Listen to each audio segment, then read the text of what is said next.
Hey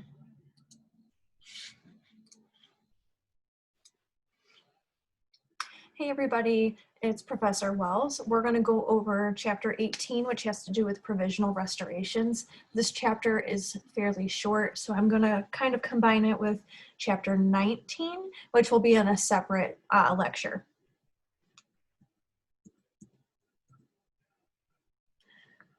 Provisional coverage is critical for both the biological and biomechanical health of the tooth while the definitive restoration is being fabricated.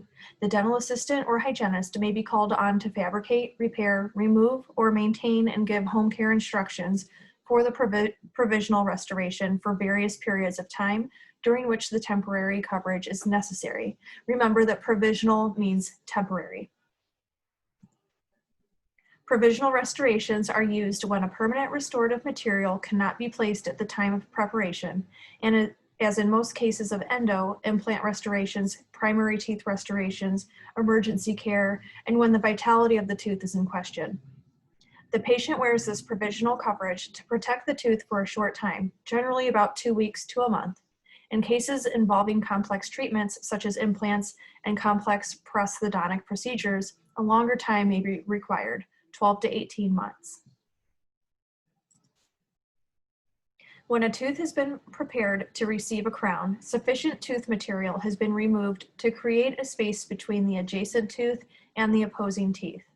A prepared tooth without occlusal and/or incisal and proximal contact may migrate laterally or occlusally or incisively within a few days. A provisional restoration will maintain the tooth position and ensure that the final crown will fit. When the tooth is prepped, the dentinal tubules are exposed to potentially harmful thermal, chemical, mechanical, and bacterial effects of the oral cavity. The margins or finish line of the preparation are particularly susceptible to fracture if they're not adequately supported. Crown preparations extend subgingivally, making the margins and the overall contour of the provisional restoration critical to periodontal health. If a margin is overextended, the resultant tissue irritation may lead to gingival recession. The provisional restoration should restore ideal occlusion and surface anatomy and must look like natural tooth structures whenever aesthetics is important. The retention of the provisional crown is accomplished with temporary cement. This cement is not designed to be retentive for extended periods of time. So it's important to make the patient aware that this cement is only temporary, and if they are not caring for the temporary properly, it can and will come off. You will also need to let them know that if this temporary comes off, to have them call right away so a new one can be made. Otherwise, they're risking the chance that the final restoration may not fit, and they will have to go through the whole procedure again.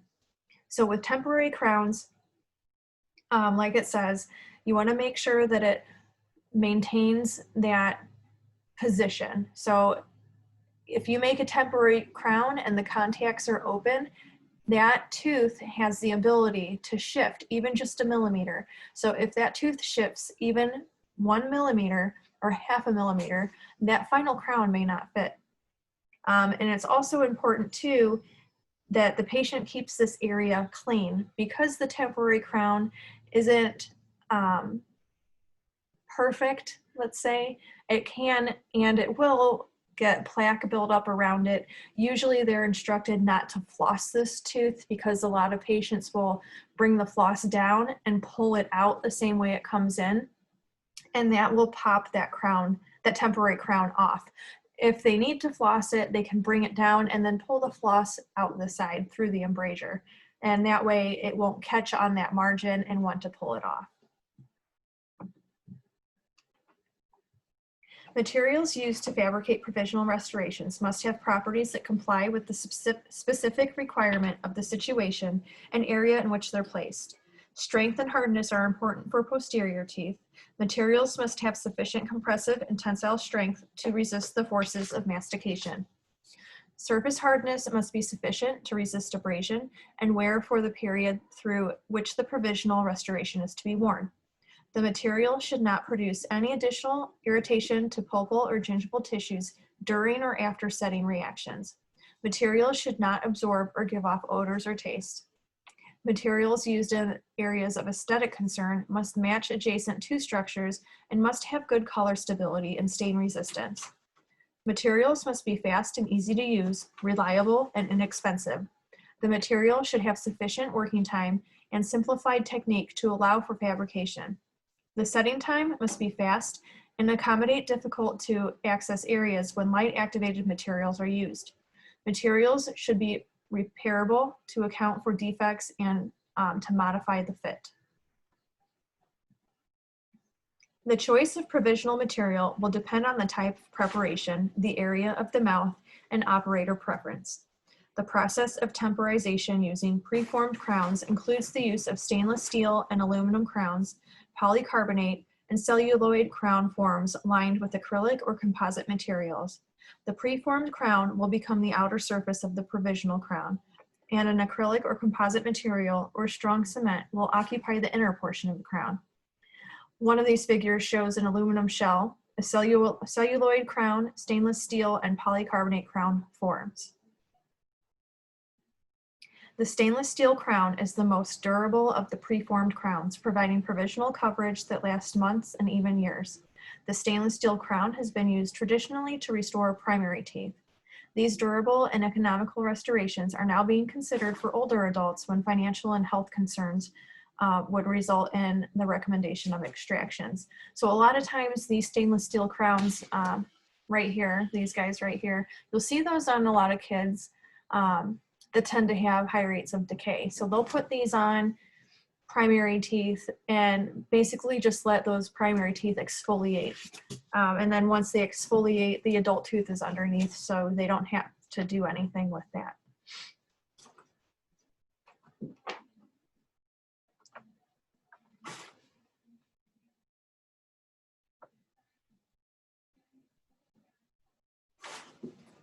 Let's see, where was I?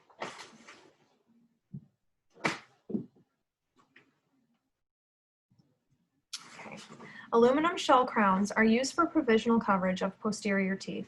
They are lined with acrylics or composites and cemented with temporary cement. A well-fitted aluminum shell crown can last for several weeks. Preformed polycarbonate crowns are available in several sizes and shapes. These crowns are rigid and may have to be adapted with acrylic burrs and disc or may be carefully cut with sharp crown scissors. The primary advantage is their aesthetics for replacement of anterior and premolar teeth and their compatibility with acrylic resins to further customize the fit and margins. Acrylics and composites are used to produce high-quality custom provisional restorations for inlays, crowns, and bridges.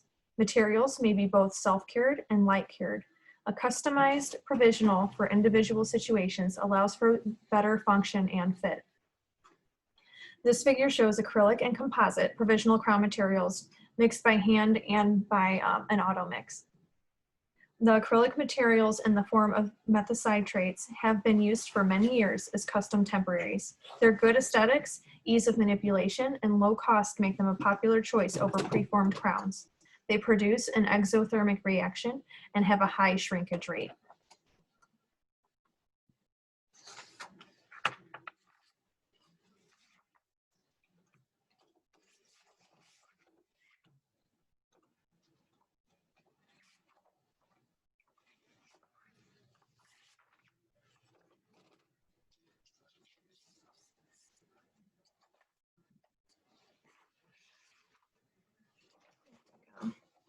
Low shrinkage and heat release during curing, imperceptible order, less need for polishing, good shade selection, and biocompatibility of bisacrylic composite provisional materials are distinct advantages over acrylic resins.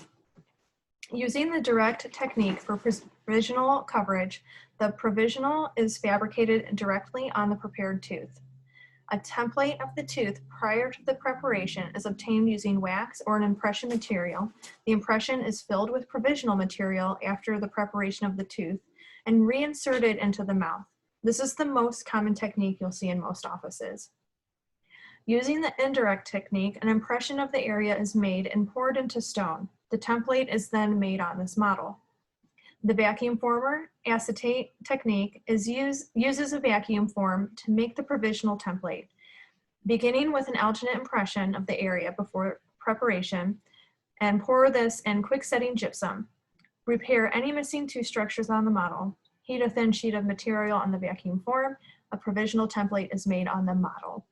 This you don't see very often, but like I said before, the most common one you see in the offices is the direct technique.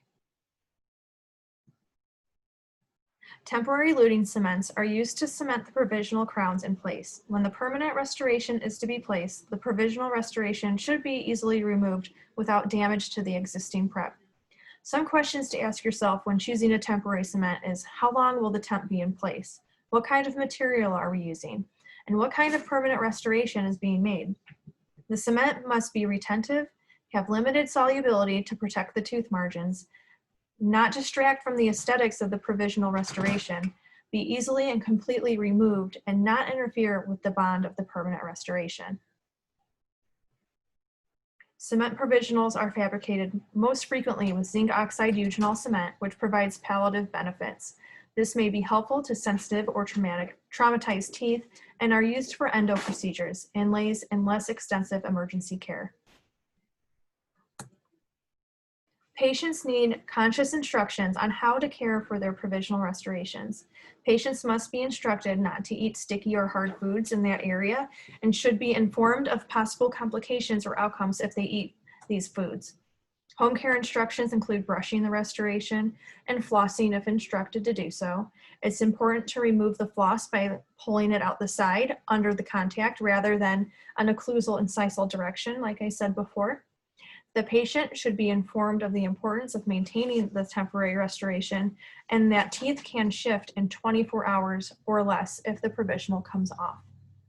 It's important that patients are reminded that temporary restorations are not the same as permanent restorations. So regardless of the material and technique selected, a high quality provisional or temporary restoration must have proper contact, contour, and occlusion, and must be functional and acceptable to the patient.